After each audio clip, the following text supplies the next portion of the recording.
The latest news here. Breaking news and stimulating talk. KVNU 610 AM and 102.1 FM.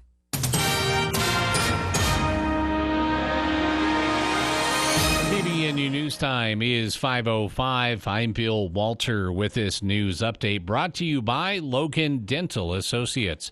Authorities have confirmed the death of an 89-year-old man who died in a house fire in Cache Valley yesterday morning. The fire was reported at a home near 150 South, 200 West in Lewiston at around 8:45 a.m. Witnesses called 911, reporting that the house was fully engulfed with smoke and flames were coming from the roof and windows. They also stated the home's resident might be inside. Cache County Sheriff's Lieutenant Doyle Peck said fire crews from Lewiston and Smithfield responded to the area and began fighting the blaze while deputies provided traffic control. While the fire was being brought under control, first responders were informed that the resident had not been seen exiting the residence and was not accounted for. He had last been seen by family members in the residence the night before. After fighting the fire for some time, firefighters were able to enter the structure and confirm that an individual was inside and was deceased. Investigators responded from the Cache County Sheriff's Office and the State Fire Marshal's Office and were able to identify the victim as Joe Nunez. Peck said that Nunez's death is tragic. Although the investigation is ongoing, it's believed that the fire was accidental. No other injuries were reported. Members from the Cache County Victims Advocates also responded to provide assistance to the family. Peck said the Cache County Sheriff's Office and victim advocates extend their sincerest condolences to Nunez's family. He went on to say this is a tragic incident and comes especially hard at this time of year. Funeral services are being arranged. KVNU News Time is 5:07. KVNU weather for tonight, 50% chance of snow, low near 20. Cloudy, 50% chance of snow showers tomorrow, high around 30. And then mostly cloudy on Wednesday, mid-20s for the high. It's been to 35. It's 31 right now at KVNU. KVNU weather brought to you by Whole Tree Care. Call 435-760-6587. Ask about their radio discount. That's Whole, Hull, Tree Care. So many times at the end of the year we hear, wow, had I known I would have come in sooner. Anyway, can we get it done before the end of the year? Hi, it's Dr. Brandon Preby from Logan Dental Associates and Cherry Creek Dental in Richmond. We want to help you utilize your benefits and get the best care possible without pain or discomfort and make it affordable. Often insurance or health savings is part of that plan. Please call today for your appointment with Dr. Taylor, Larson, Harris, or Preby. Let's get you the care you need before the end of the year. Cherry Creek Dental in Richmond or Logan Dental Associates in Logan. KVNU News Time is 5:08. A 20-year-old woman was in critical condition following a rollover crash that took place in Box Elder County on Highway 30 near milepost 29 on Saturday at 5 a.m. Authorities with the Utah Department of Public Safety reported that a Chevy Silverado was headed westbound when it veered off-road to the right for an unknown reason. Officials said the Chevy then overcorrected back across the roadway and veered off again to the left, rolling several times before coming to a stop on its wheels. The woman was transported to a nearby hospital in critical condition. No information was provided on the victim's current condition. And firefighters were dispatched to a chimney fire Saturday night. The blaze was reported near 150 South 100 East in Newton at around 7:15 p.m. According to a press release from the Newton Fire Department, the fire was burning in a chimney and fortunately did not extend into the attic or living space of the home. Firefighters from Newton, Clarkston, Trenton, Smithfield, Lewiston, and the Cache County Fire District all responded to the reported working structure fire. A ladder truck was also added to provide suppression operations from above, as ground ladders could not provide a safe access to the steep sloping roof. There were no reports of injuries to the home's occupants or firefighters. The press release explained how firefighters used water and dry chemical extinguishers to put out the blaze. The ladder truck was also utilized to spray water on the fire from above. The cause and extent of damage to the home were not released. KBNU News Time is 5:10. For more details on these and other stories, visit CacheValleyDaily.com. Local Talk. Afternoons at 4 with For the People. Cares for Christmas is dedicated to helping families this holiday season. In Family 4, a single mother is living with her 4 kids on a limited income. She would like shirts, shoes, and lotion. Some needs for her kids are coats, pants, and socks. For more information, go to caresforchristmas.org. That's caresforchristmas.org. And thanks for caring this Christmas.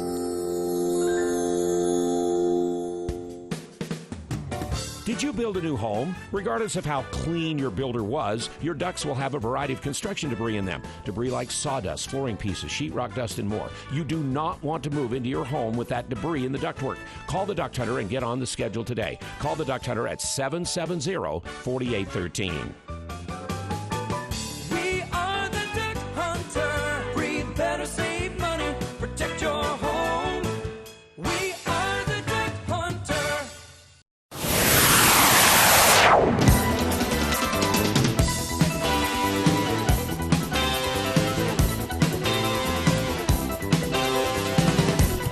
Welcome back to KBNU's For the People.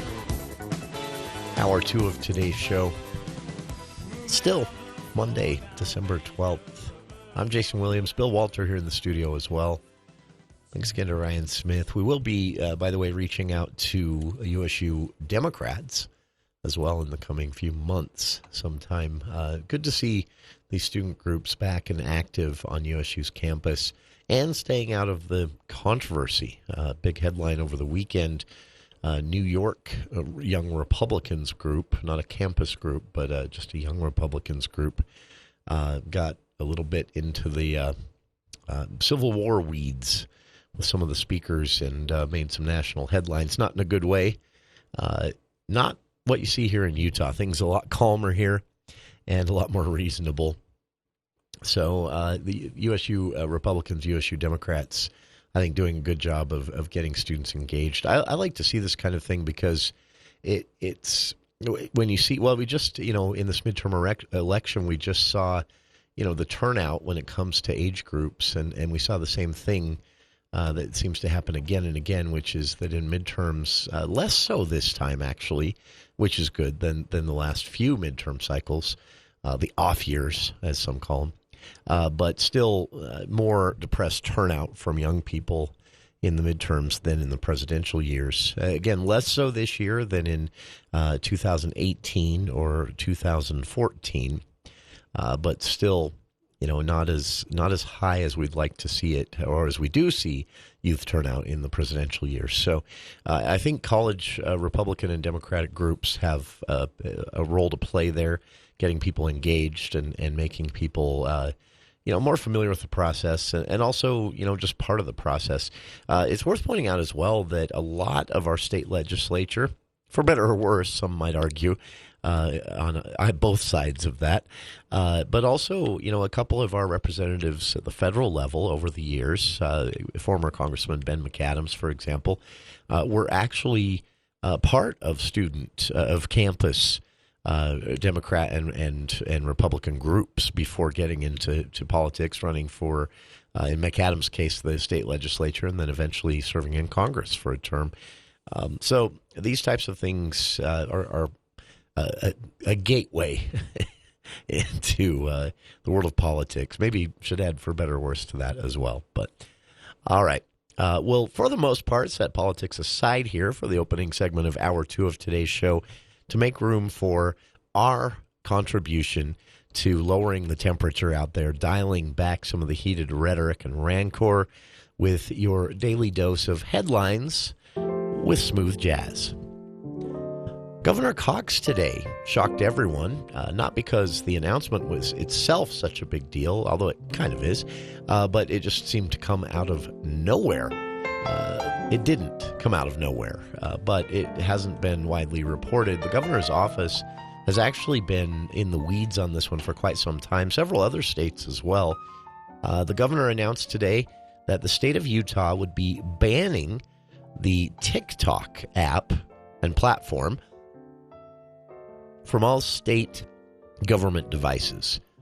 Now, this doesn't include, someone's personal cell phone if they work for the Department of Technology or in the elections office, but any government phone, taxpayer-funded phone, and more importantly, any device that would be at a certain point connected to the state's networks and other, databases, for example, TikTok would not be allowed on those devices. So what gives? Well, it was an executive order, which means the ban begins immediately, and devices with TikTok installed or without software blocking the TikTok website were immediately, seeing some work as soon as this executive order was issued.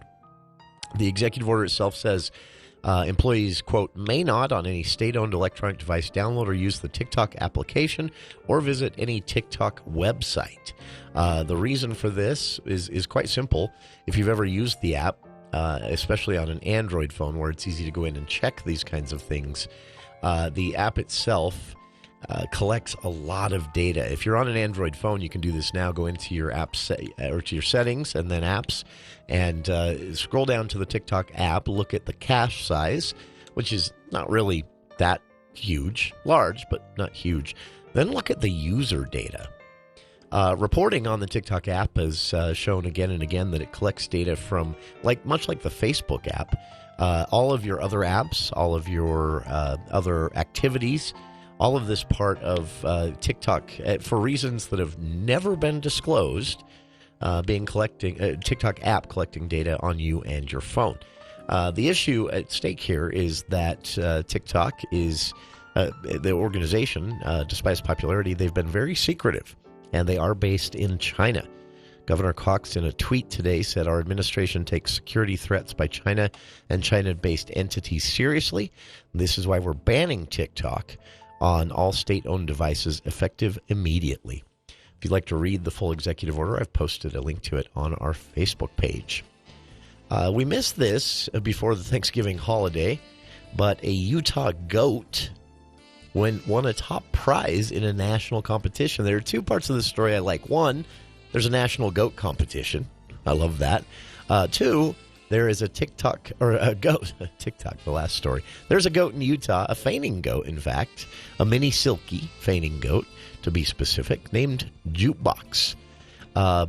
It's a beautiful goat. I've posted a link to the the Deseret News article on this. But what's fascinating about this is the amount of competition. The Jukebox, by the way, this Utah goat has won more ribbons than any other goat recorded in the state of Utah, though the owners admit there hasn't been an exhaustive record kept. They aren't aware of any other goat winning this many awards. The family that owns Jukebox purchased Jukebox in June of 2020 as a 4-month-old, and then decided, because of his long hair and, I'll admit, nice profile, decided to show him. The goat is apparently very friendly, but what the coolest part of this story is the entire thing is a now years-long family endeavor. Cash Kids of Millville is the family. It's a family-owned group that raises and shows mini silky fainting goats. And the family involved is extended: grandma, nieces, friends, neighbors. A lot of people involved in feeding and caring for the small herd of goats. And Jukebox, whose full name on paper is MCH Hootenanny Acres Jukebox, was bred by Betty and Dale Broderick of Malad, Idaho, who specialize in breeding show goats. And Davis said Jukebox garnered 14 Best in Shows for a total of 1,180 points. And the competition, by the way, took the family and Jukebox to Utah, Arizona, Kansas, Oklahoma, and Texas over the years. So check it out. I've posted a link to the Deseret News story on this famous now Utah goat, Jukebox, winning a top prize in a national competition just last week. And we talk a lot about the Save the Great Salt Lake efforts. Wonderful effort, a necessary effort, and one that is thankfully well underway, though, as Speaker of the House Brad Wilson has said, just baby steps at this point. But we also have seen some stories in the last few weeks of how not simple all of this is. When the discussion began about a year ago, a lot of people were quick to say, look, alfalfa, for example, very water-demanding crop, should we be growing that in the desert? A couple of weeks ago, we talked about this here on the show, an article showing that alfalfa, though it is very water-demanding, because of its deep root system and because of other benefits it has as far as soil enrichment that leads to a reduced use of the chemical fertilizers, it could possibly be actually the best crop all around, big picture, to be growing in a desert state. Meaning other crops might use less water, but they come with other side effects that are even more harmful. I'm not an expert, but the evidence at least raises that question. Another story just like that today in the news. Another quick reaction last year, during the House debate at least, was the practice of flood watering, irrigation flooding, in the Bear River region, which actually even happens as far as, down in the Uinta Mountains. People were quick to say, maybe this is not the way to do it. Maybe we need to look at more pressurized buried canal systems rather than flood irrigation. Further complicating this entire thing, research out today on wetlands, reported on by the Standard Examiner, showing that flood irrigation is not only one of the oldest and simplest forms of agriculture, saving farmers a lot of money, and also reducing the need for ditches, gates, and things like that. You just open it up and let gravity do the work. What researchers are also showing, in the Bear River watershed area at least, is that flood irrigation in these higher elevations may actually be contributing to the wetlands that make the Great Salt Lake what it is, especially when it comes to the migratory birds, which is one of the reasons we want to save the lake. Without that migratory bird route here in Utah, our entire ecology changes, negatively affecting agriculture and much more. But irrigation, such as flood irrigation, may actually be helping to sustain that migratory bird route, which again complicates the matter. Check it out. I've posted a link to that research coming out of Weber State University on our Facebook page. And finally, final story here for our Headlines with Smooth Jazz segment. Cache Valley parents, Charlie Schill at CacheValleyDaily.com writes, whose credo is not in my backyard, scored a victory over would-be developers in the final meeting of the Logan City Council for the 2022 year. They had their final meeting last week. And, on December 6th, specifically, they voted down a proposal we talked about almost a year ago here on the show. It was somewhat controversial. We brought in experts, even spoke with the Army Corps of Engineers, folks who were for it, the developers themselves, of course, and those who were saying that the environmental impact research being done was lacking. It was a proposed watermark project. It was the official title of this proposal. Would have been 232 multifamily dwelling units, 28 townhomes, and 204 condominium units. What made it controversial is it was argued that it's in a floodplain and they'd have to do a lot of fill, changing some of the floodplain and wetland area there, and then replacing that with a man-made water feature of some kind. A lot of questions were raised, and there were a lot of people who were opposed and a lot of people for. The issue was eventually what eventually became the issue that helped Logan City Council make the decision to nix the entire proposal last week was partially location. It'd be adjacent to the south campus of Thomas Edison Charter School, just across the city boundary in Nibley. Eventually, residents in the area won out. They said that this would be a huge development for their area. It would completely change traffic flow. And they argued the current road structure and more was not set up to handle this much increased traffic. Until the city addresses that, residents argued, kids were going to be at risk going to school. Others were going to be at risk just traveling to work and home. and it sounds that most of the city council agreed. While some on the city council said that things need to move ahead on developments like this, but they thought for now it was worth pulling the handbrake on this one. Check it out. Full story on this at cachevalleydaily.com. And this also ties in with Logan City and Nibley still trying to work out some jurisdictional boundary discussions, swapping some land here and there to straighten things up. If that were to happen, Nibley may be making the decision on this one. We'll see where it all goes. These have been your headlines with smooth jazz, and we'll be back with more of For the People right after this.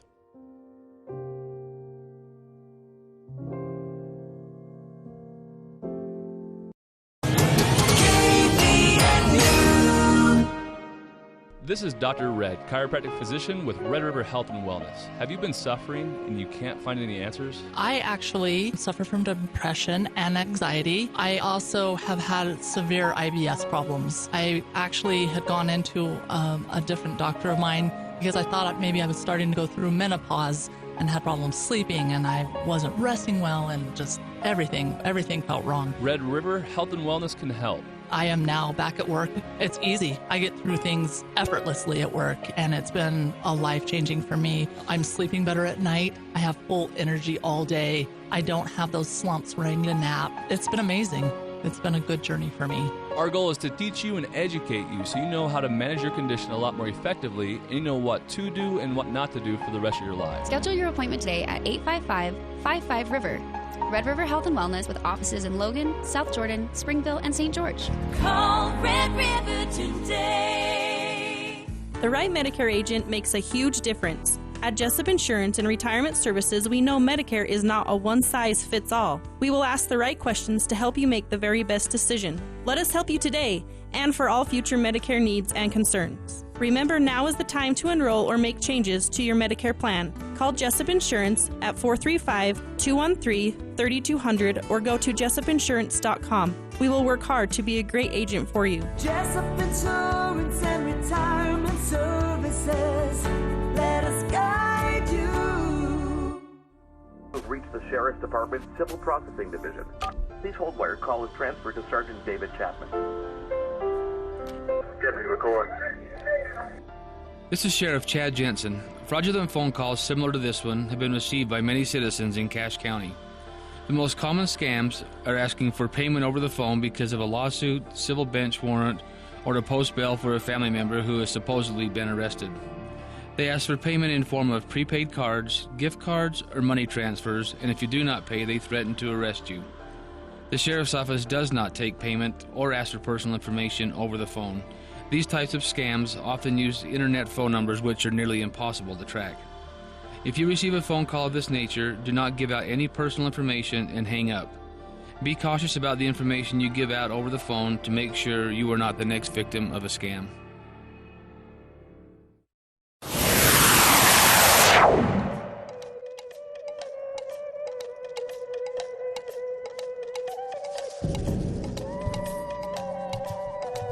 Welcome back to KVN News for the People. Just a little bit here from the White Lotus theme. This is a popular series now in Season 2, or just having wrapped up Season 2, I guess, on HBO. It's in the news today, and this might seem trivial to a lot of people, but if you've ever gotten really into a show or a series that is happening episodically instead of being dumped, every episode at once, like Disney and at times, and Hulu and Netflix always do. It's a serious thing.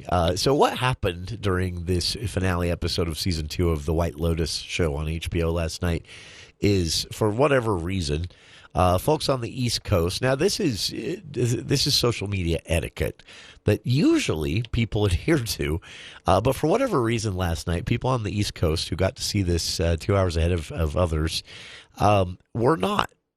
being courteous about that social media etiquette. And I first caught this on Twitter. I didn't see the spoiler, but I saw someone absolutely losing it over the spoiler.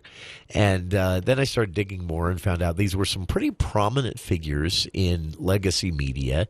Legacy media meaning the organizations like the Washington Post or the New York Times, and they were not being careful about their tweeting their reactions to this show ending.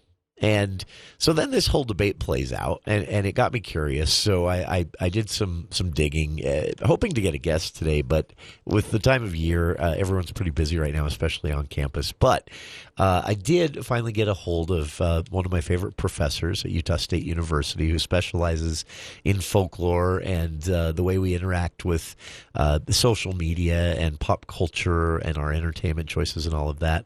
And some research I remembered they'd done a few years ago about this not being a trivial thing.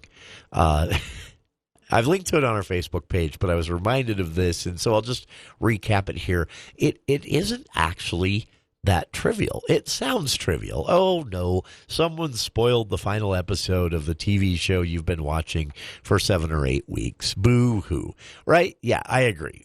Anyone's going to survive that. Life will go on.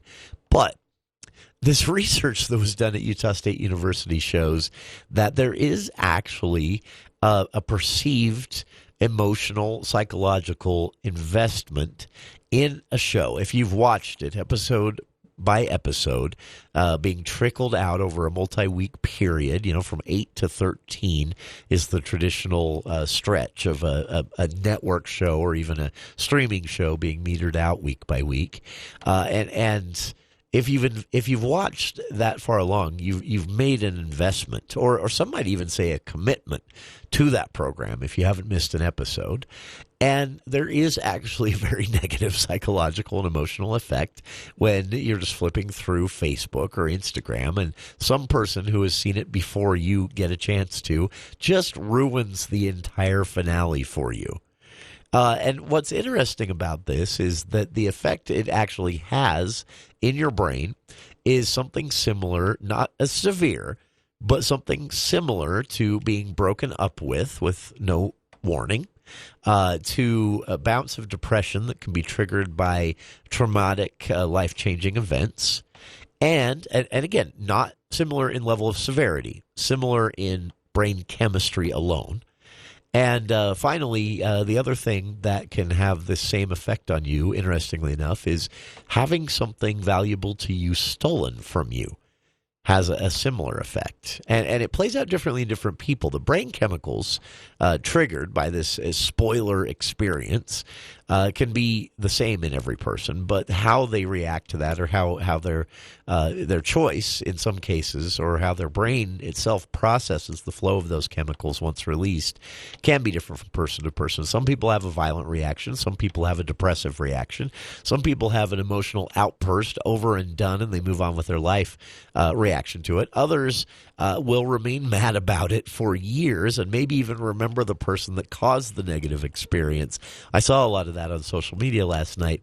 This reporter from the Washington Post was literally being just absolutely harassed, not in a cruel or even violent way, but folks were so mad that this person with nearly 1 million followers on Twitter had just spoiled the entire series for everyone who hadn't had a chance to see it yet, minutes after she herself got to see it on East Coast time.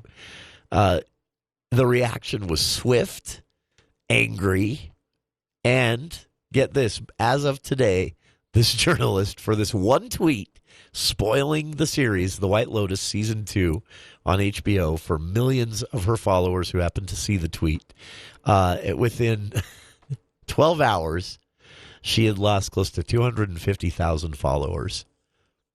It's an interesting time we live in, to say the least. But I don't judge any of these people at all for unfollowing her. I'd be angry too. We'll be back with more of For the People right after these headlines with KVNU's Bill Walter.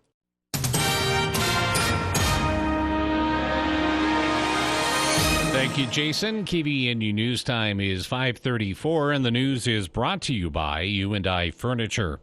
Once a month during this year, to highlight their 40th year of helping local families, KVNU's For the People program has showcased a different aspect of the Family Place Utah. On Thursday, Associate Director Jennifer Anderson was our guest.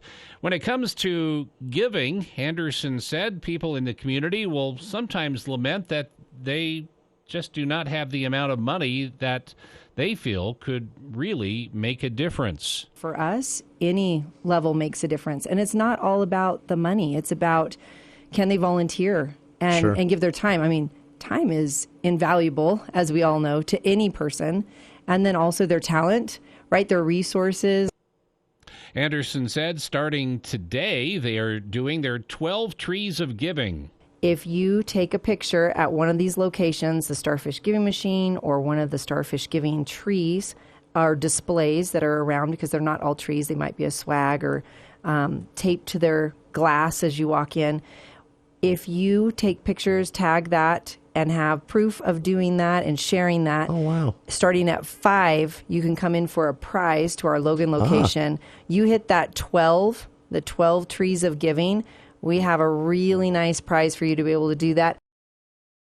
Businesses and organizations hosting these trees will be highlighted on their website, thefamilyplaceutah.org. Also, as a reminder, thanks to a generous family, all donations received until December 31st will be matched up to $100,000. The tour bus heading from Boise to Salt Lake City crashed this morning, flipping onto its side and injuring dozens of passengers. Utah Highway Patrol said the majority of passengers aboard a Salt Lake Express bus sustained minor injuries from the crash and warned drivers of slick roads and potential closures as they investigate the accident. The injured passengers were sent to Intermountain Bear River Valley Hospital, and 7, according to Associated Press, had serious to critical injuries that were later transferred elsewhere. Uninjured passengers were sent to an armory in Garland. And led by Max Scholga's 18 points, the Utah State Aggies defeated the Loyola Marymount Lions 79-67 at Jack Jones Hoop Fest that took place late Saturday night. The Aggies are now 8-0 on the season. The Lions dropped to 8-4. KVNU News Time is 5:37. You'll love the holiday specials and big selection when you shop at U&I Furniture. Got guests coming? How about their best-selling mattress, a Therapeutic Serene featuring a zone coil system, comfy stretch knit top, only $399 for the queen size. For Christmas, a TV? How about 50 different console choices from small to large, with or without fireplaces, and over 200 chairs on display, including the best in recliners. They offer free layaway and prices you'll love. A local standard when it comes to furniture. There's always a better buy at U&I Furniture, U&I Downtown Logan. KVNU weather for tonight, 50% chance of snow, low near 20, 50% chance of snow with us on Tuesday, high around 30. Cloudy, colder on Wednesday, high in the mid-20s, and then on Thursday, mostly cloudy, becoming partly cloudy, high temperature in the lower 20s. It's been to 35. It's 30 right now at KVNU. KVNU weather brought to you by Logan Dental Associates and Cherry Creek Dental. Do you have health benefits that need used before the end of the year? Make your appointment now. Utilize your benefits and get the best care possible without pain or discomfort. Call today for your appointment with Doctors Taylor, Larson, Harris, or Preby at Logan Dental Associates in Logan or Cherry Creek Dental in Richmond. For more details on these and other stories, visit CacheValleyDaily.com. The Young Automotive Group is proud to announce Young Truck and Trailer Center in Cache Valley. Whether it's heavy equipment trailers, horse trailers, race car trailers, or cargo and utility trailers, we're excited to offer some of the finest trailers and flatbed work trucks to Cache Valley. Our team of experts look forward to helping you find the right truck or trailer to fit your needs, with competitive prices offered on every make and model for sale on our lot. With our extensive inventory, you'll find the best deals right here in Cache Valley. Young Truck and Trailer Center, just off Highway 89 in Logan. Think young, drive young. Hi, this is Scott Howder. At Allen Mortuaries, we're mindful of the challenges and changes families who have lost loved ones experience during the holidays. We're also aware of the love, hope, and generosity of others. You are in our thoughts and prayers this holiday season, and we're also available to provide a measure of support whenever needed. We're always here to help. It's what we've been doing for over 80 years. Sincerely wishing you happy holidays from all of us at Allen Mortuaries. Then, now, always. We've reached the Sheriff's Department Civil Processing Division. Please hold where call is transferred to Sergeant David Chapman. Deputy, record. This is Sheriff Chad Jensen. Fraudulent phone calls similar to this one have been received by many citizens in Cache County. The most common scams are asking for payment over the phone because of a lawsuit, civil bench warrant, or to post bail for a family member who has supposedly been arrested. They ask for payment in form of prepaid cards, gift cards, or money transfers, and if you do not pay, they threaten to arrest you. The Sheriff's Office does not take payment or ask for personal information over the phone. These types of scams often use internet phone numbers which are nearly impossible to track. If you receive a phone call of this nature, do not give out any personal information and hang up. Be cautious about the information you give out over the phone to make sure you are not the next victim of a scam.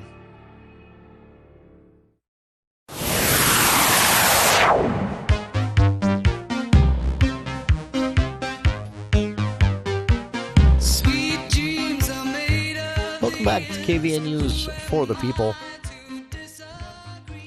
A lot of times when the election is come and gone, we have a tendency to just kind of forget what was said by candidates in the election. And I wanted to highlight a couple of things from our interviews. We were able to get to every candidate in this election cycle, from the federal races on down to the county council races, and I'm excited that we were able to do that. But what that also means is we've got audio, right? We've got the receipts, right, of what everyone had to say. Now, there's nothing controversial in any of the interviews that we did, unfortunately. I tried my best. I asked leading questions, trying to get the candidates to say something that would get us on cable news. I'm kidding. I didn't do that. But, most of these races were pretty quiet. Well, quiet's the wrong word. Calm. Candidates debating ideas. Things did get a little heated in the county executive race, but not between the two candidates, interestingly. It was between the supporters of one of the candidates where things got a little more heated. And I personally think heat is good. So I like how the elections played out. Not saying that you have to like the results, but you can at least appreciate that it was a clean election, and that everybody got a chance to be heard and have their ideas heard, and then voters made their decision. So I wanted to flash back a little bit to some of the interviews we had done, specifically an interview that we did with Cache County executive, just reelected again. Technically his third election, though the first one was a special election. Cache County Executive David Zook. But when we spoke to him last, it was as a candidate. He hadn't won the election yet. He did handily by about a 35% margin of victory, which has to feel good. Kind of a bit of a what could be perceived as a mandate from voters at that point when you have a win that solid. So Zook is headed into, starting in January, a new term as county executive, and also a new council, 3 new members of the council, the new faces that we'll see there at each and every county council meeting.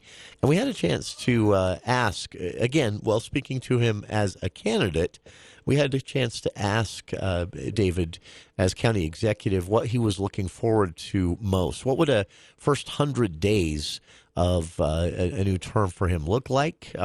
Although that's a phrase usually used for presidential candidates. We're trying to get an idea of what would be top of the ticket agenda items for both the council and the executive, a new council and a just reelected executive.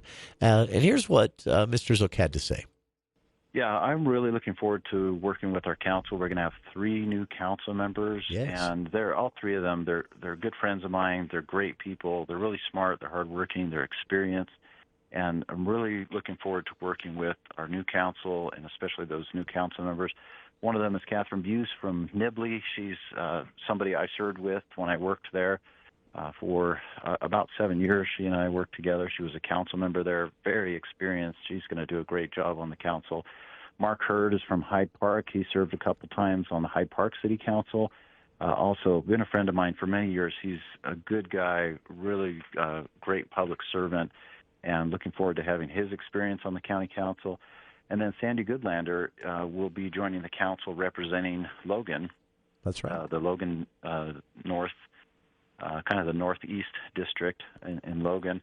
And she's going to be amazing, too. I've been getting to know her a little bit better over the past year. And she served on the Logan Planning Commission. She's a local business owner. Oh, wow. And she also served on our Housing Crisis Task Force that we put together this year. And she's going to be great. So I'm really looking forward to working with the council. That's going to be the number one focus of my first 100 days is working with that new council, helping to get the new ones up to speed and helping them to establish and then start working toward their priorities. We also had a chance to ask Mr. Zook, if reelected, which, again, he was, what he would be paying most close attention to for the upcoming legislative session, especially when it comes to prioritization of funding for roads and safety issues, things like that. And Zook said there were plenty of things he was keeping a close eye on, and the council would be as well as the legislature gears up for that January 2023 session. Yeah, we have a pretty big list that we're making. We met with our legislators recently, and I went over that list just to give them a heads up and have them start thinking about some of the things we're concerned about. But you mentioned the statewide recognition that the Housing Crisis Task Force recently earned. I'm really proud of them for their work and want to thank them publicly for the efforts. They not only worked for that 60-day time period that the task force was active, but they continue to work. Many members of the task force are continuing to go out to share what the recommendations of the Housing Crisis Task Force were, and they're going to city council meetings, they're going to planning commission meetings, and we have more good news. This hasn't been announced yet, but we applied for a grant to help with videos and public outreach about the housing crisis.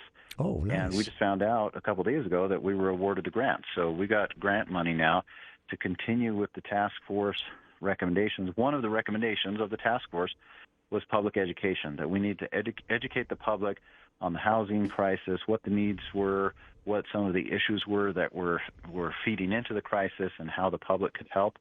So now we have this grant money. We're going to be able to do some videos and some other public outreach. So I'm excited about that new development as well. Again, that was a conversation in the second week of November, first week of November, with then candidate, now reelected County Executive David Zook, laying out what his first 100 days would look like if he could wave a magic wand, what was a high priority for him. Put a pin in his remarks and the general concept of the council and the executive keeping an eye on this upcoming legislative session, because here in Utah there are still millions and millions of dollars in infrastructure funding the state has yet to dish out from that federal infrastructure funding bill that passed last fall. That the state's still sitting on a lot of that. They will be breaking it up through grants and other things like that, and dishing it out to counties and cities with strings attached, of course, which they always complain about when the federal government does to them. It'll be coming, and so it's not going to be a free-for-all. There are already some priorities that have been set, smart priorities, I think, by the legislature on how this funding will be used in Utah. But it does mean that counties are going to have to get creative and aggressive. So I'm hoping that's what we see from the county council and the county executive is jumping right on top of that, because there are a lot of projects that would fall into the infrastructure funding umbrella and fall under that umbrella and qualify, but only if they ask. So I'm excited I was excited to hear Mr. Zook say during that interview that was a high priority for him and would be for the incoming council as well. So again, County Executive David Zook reelected 3 new members of the Cache County Council. A lot happening at the state level as far as counties and cities go with this infrastructure bill money still sitting in the state coffers waiting to be spent on infrastructure projects. It can be roads, it can be broadband expansion, it could be those cell towers through Logan Canyon that David Zook kind of ran on in his very first race that are still, making their way through the approval process. There's a lot of different things this could go to, but without a plan, the county can't ask. And if the county doesn't ask, you better believe the other counties will be. So I think we're in a good position. We'll know more about what this new council starting in January and County Executive Zook finalize as a plan before the legislative session kicks off in late January. As for the work of the council right now, the outgoing council is a way to think of it, with 3 members leaving. They're working on the budget. They have until early December to finalize that. Zook's budget as county executive was out before the election. The council responded. They weren't happy with that budget. Now the election's over. Hopefully the fireworks die down, and they're now in the process of working out the actual details of a county budget, which is kind of an important process. So we'll also know before that legislative session where the gaps in the budget are, where the need is greatest. So we'll keep you posted, and we'll invite the county executive and the new council members and old council members still on the council into the studio to talk about it before that legislative session, give you an idea of what Cache County is going into. I hate when this phrase gets used, but I think it applies. I think when it comes to infrastructure and the future of growth in Cache Valley, one of the most important legislative sessions in a generation. And I am happy that they plan in Cache County at least to be prepared. We'll be back with more of For the People right after this. Alpine Home Medical has been around for over 25 years. Can you believe that? Hi, I'm Jay Broadbent. What keeps us coming to work every day? We're passionate about caring for you. From home and bathroom safety to transportation, mobility, recovery, oxygen, sleep, and more, come into any of our 10 locations today and let us take care of you.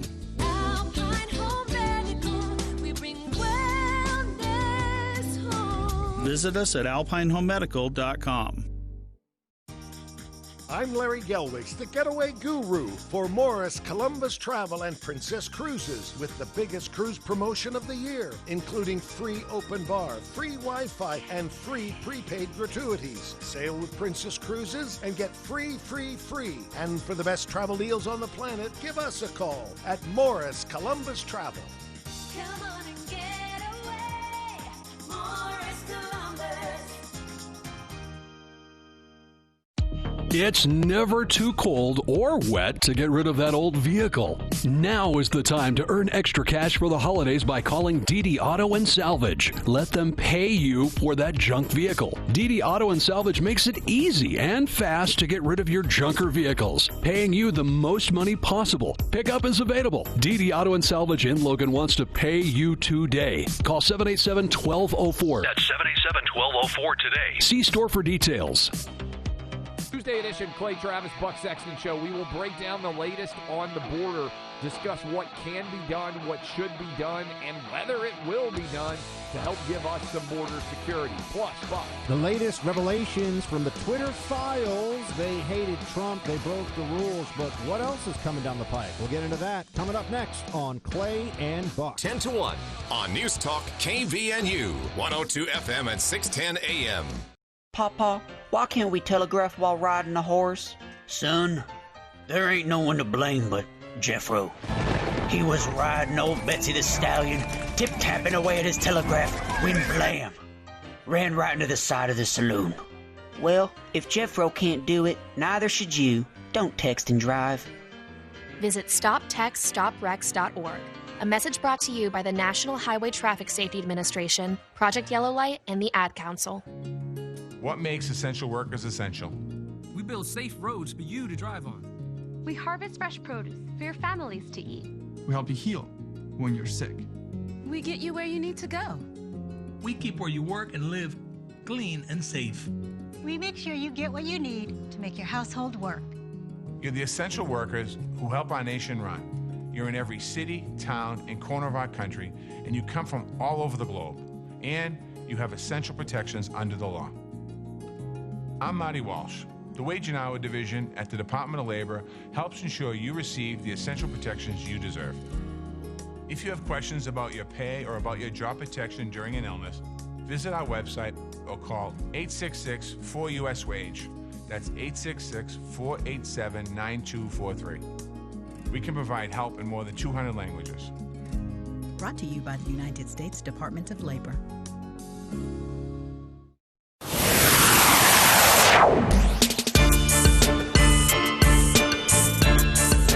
Welcome back to KBN News for the People. Wrapping up today's show with, well, for those curious, I got my annual, sometimes more than annual, viewing of National Lampoon's Christmas Vacation. Got it over with this year. I shouldn't say over with because I really like it. Got it over with this year a bit early. It was just a convergence of events led to the ability to sit there and watch that with family, and just a classic. There are a lot of great Christmas movies out there. Christmas Story, of course, another favorite.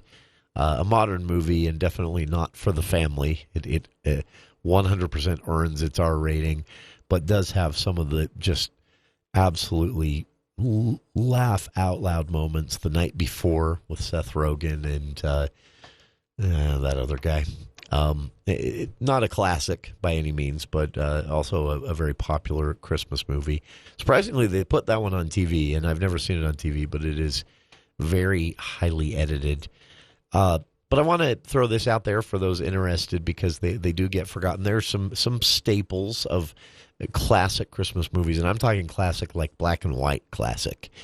Think that era at least. Some are in color, but that era in general. There are two or three that everyone knows and everyone's probably seen, but there are actually hundreds of holiday movies from that era, and we've got a list for you. This was actually sent along by a listener just a few minutes after the movie show on Friday, so we weren't able to include it in the show, but it's a pretty amazing list of movies that if not entirely Christmas themed, take place at Christmas time, that may or may not be perceived by everyone as a holiday movie, Die Hard, for example, but are still part of that time of year for many people. There are also some movies, for example, I have a friend that thinks of Star Wars movies, as recent ones at least, as Christmas movies, because they were put out, usually, the recent ones, at Christmas time instead of the traditional May release George Lucas preferred. So, yeah. Tomorrow on the program, we're going to be talking about Sub for Santa. We're going to be talking about some help the Toys for Tots program needs this year. We're going to be talking about what the food pantry has going on. We're going to be talking about state efforts and legislative efforts to meet a tragic thing that, to be honest with you, is in and of itself a policy failure. But this is a time of year when kids go hungry. A lot of families out there depend on school lunches for at least one meal of the day for the kids. And this time of year, unfortunately, with schools out, that means a lot of kids are experiencing elevated food insecurity, which is a nice way of saying something none of us want to admit happens in this state. In the tens of thousands of children we're talking about here, kids literally going hungry because they either have no means of transportation to food or have no ability to buy and have the food at home due to economic conditions of the family or whatever it might be. So school districts and others are teaming up this year throughout the state to try and meet the need of kids going hungry in Utah. Again, something few of us want to acknowledge happens, but unfortunately is also a part of this time of year. We'll be talking about that tomorrow on the show. We'll wrap things up here with something feels a lot better than that. Check it out. Article at CashValleyDaily.com on this year's Shop with a Cop event. We talked about this last week with our good friend Jennifer Anderson of the Family Place here in the studio. They were the co-organizers of this event with a new member of law enforcement here in Utah, newly appointed North Park Police Chief Kent Goodrich.